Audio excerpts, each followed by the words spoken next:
I'm Mike Quackenbush, this is Till We Make It, and today I will reveal to you the secrets of my emergency kit.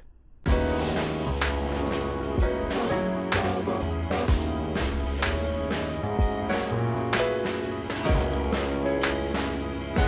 the course of my career in professional wrestling, I've been called on to consult for other people's live events. I've written and produced my own, produced events for other people, promoted events, and along the way I have discovered this. On the day of a show, there are only two kinds of people you encounter.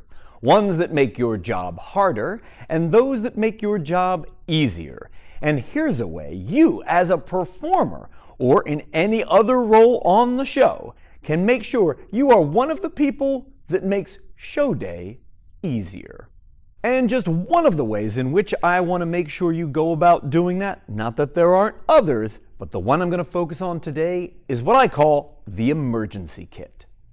This is my emergency kit, and it goes with me to every live event I attend. It doesn't matter if I'm performing, if I'm producing, no matter what I'm doing, the emergency kit goes with me. And I'm going to show you every single item in my emergency kit right now.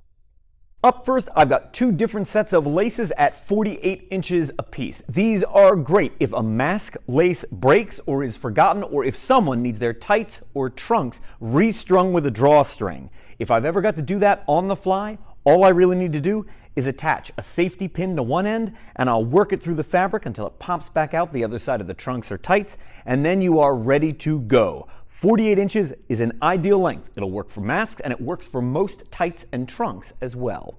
And in addition to those laces, I have longer sets out at 96 inches, two for boots. Boot length laces are way longer than what you get for sneakers or any other kinds of shoes. You're going to need over 84 inches. I prefer the 96-inch lace. I make sure I've got a full set in case somebody busts both on their boots.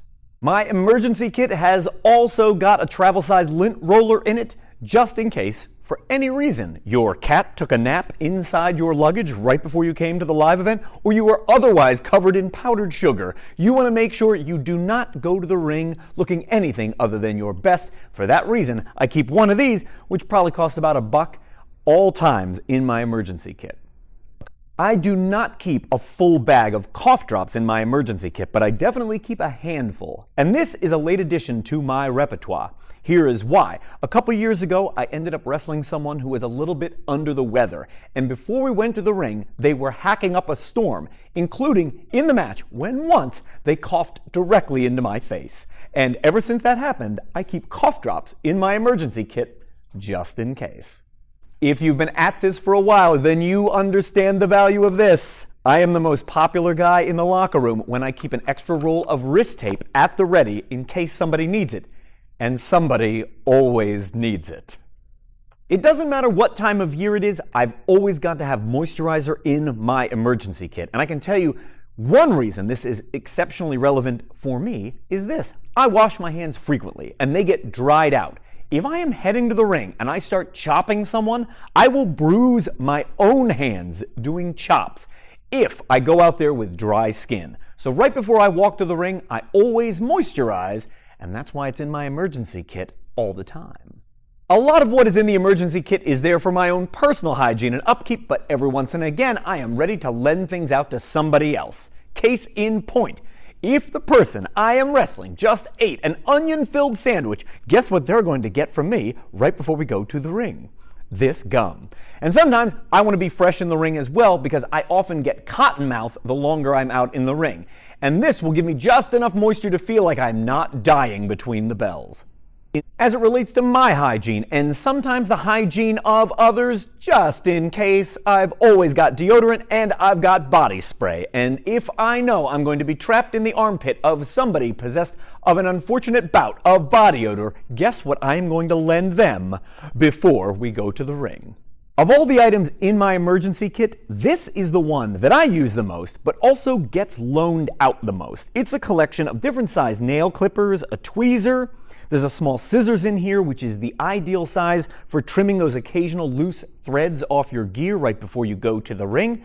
And you will certainly know that this is a welcome alternative to that method you may have seen where people take a cigarette lighter and try and burn the loose threads off their gear quickly before they walk through the curtain. That's a terrible idea, as anyone who has ever singed their gear will tell you. And although this side of my kit includes a bunch of tools that I don't even know the name of, I can tell you this. At least twice in the course of my career, someone has inadvertently once left a bathroom, locked the door behind them, and then closed it. And the only restroom accessible to the performers then, no one could access. And whatever the heck this thing is, I can tell you, it's great for picking certain kinds of locks, including knob locks and lever handle locks, if you can get it between the locking mechanism and the door jamb. On two very specific occasions, whatever this wonderful thing is saved the day. My emergency kit also always includes a fairly new Sharpie, which guaranteed when you go out to the merchandise table, somebody is going to want to borrow from you because they did not bring their Sharpie. And actually, just saying this out loud now gives me an idea for another video we should probably do in the next week or so.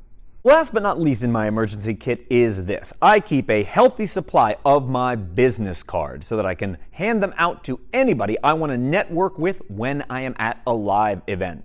It's got my preferred contact information on here. For me, that's my email. I also make sure to freshen this up from time to time, and here's why. My emergency kit gets jostled around a lot. It's in my luggage. It goes to live events. And over time, these cards, if I don't use them, get beat up. And I happen to be of the opinion that handing out a really beat-up business card is a terrible first impression for a performer to make. I have a confession to make about my emergency kit, and really, it's only kind of dawned on me as we've been making this for you. I have two sets of luggage that I travel with, and I have one emergency kit. And this has made me realize I probably need to make an identical emergency kit that goes in my secondary set of luggage. I've got one that's good for maybe a 3-day trip, and then I've got a second set of luggage that's good for a week plus. But keeping an emergency kit only in one set of my luggage means there are those occasions when I need what's in that kit and I don't have it at my disposal. So I'm curious to know, do you have an emergency kit? And if so, what is in it? I would also like to know this.